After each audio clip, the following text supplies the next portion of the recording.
सृष्टि की रचना देखिए, भगवान की रचना देखिए कि हम सभी मनुष्य को कैसे सही तरीके से वो जीने दे रहा है। जैसे कि आप पढ़े होगे शायद ब्रह्मांड की रचना, तो आपको पता ही होगा कि अवकाश में ऐसे बड़ा सा ग्रह सूर्य है, उसके आजू बाजू ये जो पृथ्वी मंगल जितने भी ग्रह है वो उनके आजू बाजू ये ट्रैवल करते हैं, यानी घूमते हैं, ऐसे प्रदक्षिणा करते हैं, उनके आजू बाजू ये ऐसे प्रदक्षिणा करते हैं। तो ये आपको पता ही है कि सूर्य के आजू बाजू सब ग्रह अपने जो है अपन जो रहते हैं पृथ्वी, वो सब उसके आजू बाजू घूमती है।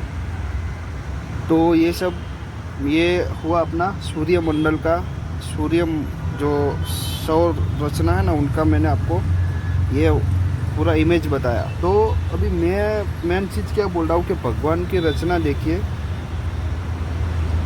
क्योंकि सूर्य का तेज के बारे में आपको सबको ही पता है कि सूर्य कितना तेजस्वी है।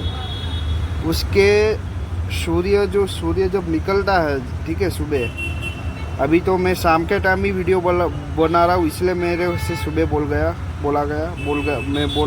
बोल दिया मैंने।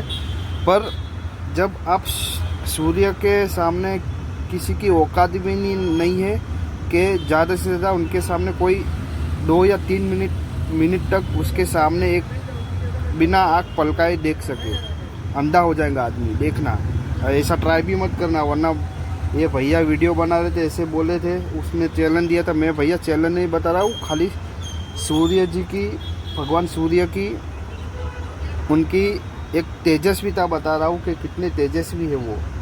तो उतना उनमें से प्रकाश निकलता है कि पूरी दुनिया जला सकते हैं वो। तो भी आप सोचो, उनके प्रकाश में उतना वो गर्मी है ना, उनके तेज में। जब हमको अभी गर्मी का मौसम चल रहा है, तो जब दोपहर को जब गर्मी लगी तब कितना हमको वो गर्मी लगता है, गरम लगता है पूरा आजू बाजू। तो सोचिए, वो सूर्य में से निकलने वाले किरण ही है, सब सूर्य का प्रकाश ही है।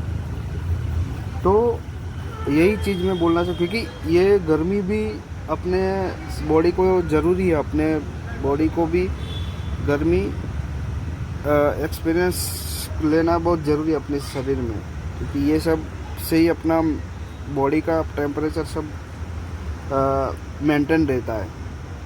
तो मैं ये बोलना चाह रहा था कि भगवान ने कैसी रचना बनाई हमारे सृष्टि की, हमारे जीवन की, कि हमारे लिए एक मस्त से सही आकार का एक गोला बनाया, जिसमें मिट्टी रहेगा, पानी रहेगा, ठीक है।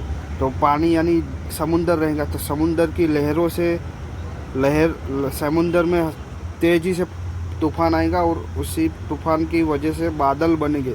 जो बादल बनेंगे वो बादल फिर बरस के अपने ज़मीन पे आएंगे, और वो पानी हमें पीने के लिए यूज होगा। जिसमें जो बादल बनेंगे, बरसेंगे, तो वो नदी, उसकी नदियाँ बनेंगी। नदियाँ भी ऑटोमेटिकली बन जाती, पता है ना आपको, कि पानी अपना रास्ता खुद बना लेता। तो पानी ज़ोर से पूरी धार से गिरेगा नीचे, तो अपने आप वो अपनी नदी बना लेगा या कुआं सब बन जाएगा। तो वही हम पानी अभी पीने का यूज करते। फिर वही पानी से अपन अपना ये अच्छा खासा जो फल फ्रूट उगता है, शाक भाजी जो भी हम अपन जो उगाते हैं ना, उसी से ही सब उगता है। तो सोचिए, ये सब चमत्कार है कि क्या है। जब पूरा डीपली सोचेंगे ना, पूरा ऊंडाणपूर्वक, कि साला क्या रचना दी है भगवान ने यार हमको, हम मनुष्य के लिए, जीवन जीने के लिए, तभी आपको समझ में आएगा कि खरेखर में ये अपरंपार है उनकी माया।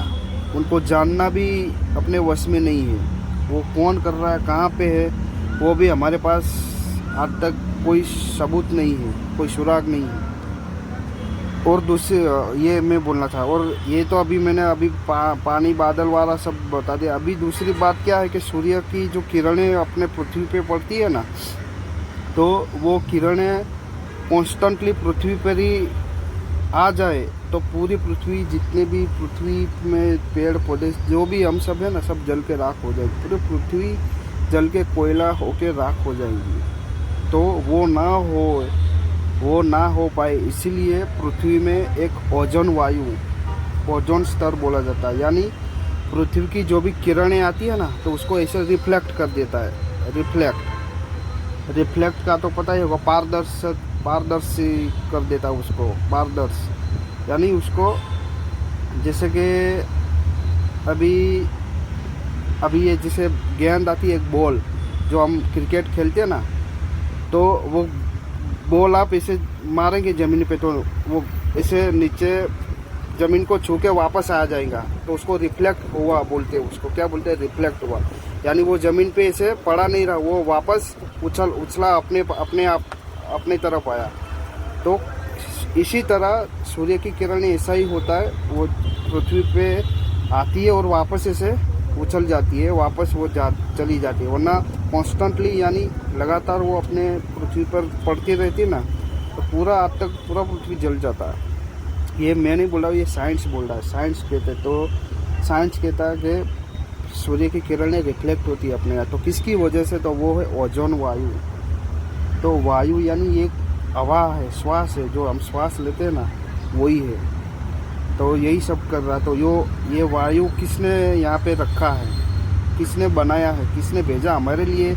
ये वायु किसने बनाया है? कोई ऊपर से ऐसे आशीर्वाद दे के गया हमको, लो तथास्तु, आपके लिए ये वायु छोड़ा है, आपको ये सूर्य के प्रकोप से बचाएगा। तो ऐसा ही कुछ होगा कि क्या है? ये खाली मेरे मन के विचार है, बस, ऐसा कुछ नहीं है। और दूसरी बात ये कि आप दूसरी बात सोचिए कि जैसे कि आपको पता है कि बाहर सूर्यमंडल में उल्काएं ये सब बहुत गिरती रहती है।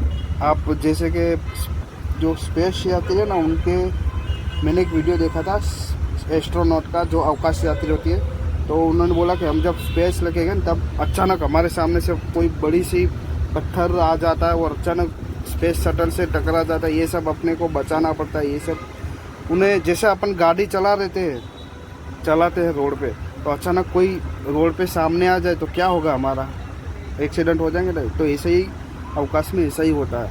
तो अचानक कोई भी उल्का, कोई भी पत्थर रहता है, वो अचानक आ जाता है।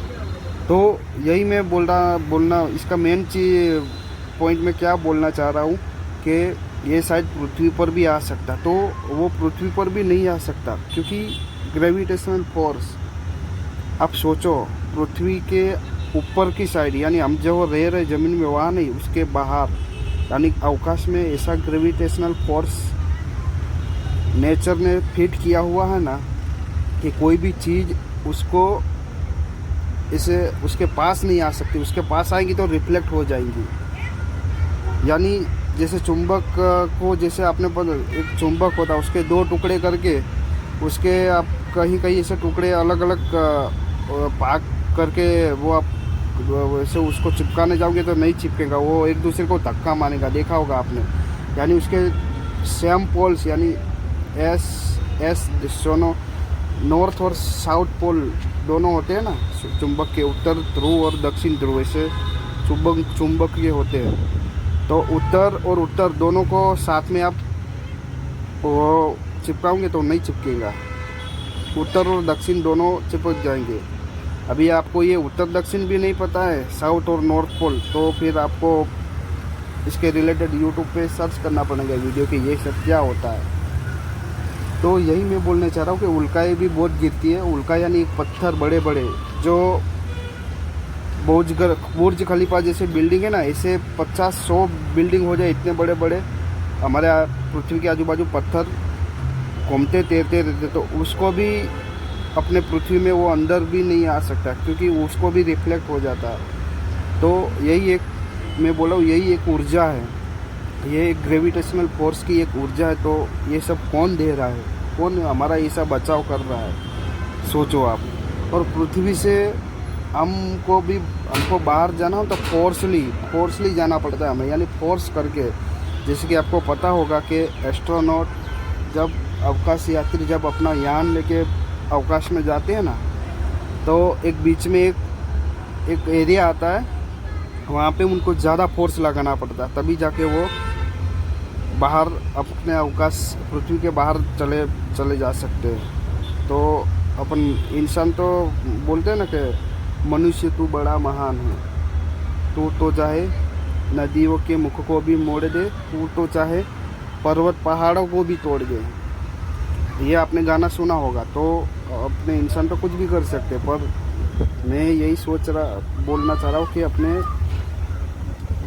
कोई दैवीय शक्ति या ऐसा कोई स्रोत है या तो ऐसी कोई माया है जो अपने पृथ्वी में सबको सही जीवन दान दे रही है। तो अपने अपने गुरु, अपने अपने भगवान को आप याद करना कि हे भगवान, हमको इतना अच्छा जीवन दिया, उसके लिए बहुत बहुत आपका धन्यवाद। हम आपके आभारी रहेंगे। तो आप उनका आभार व्यक्त करना, क्योंकि ये सब उनकी वजह से शायद हो रहा होगा। चलो दोस्तों, जय सिया राम।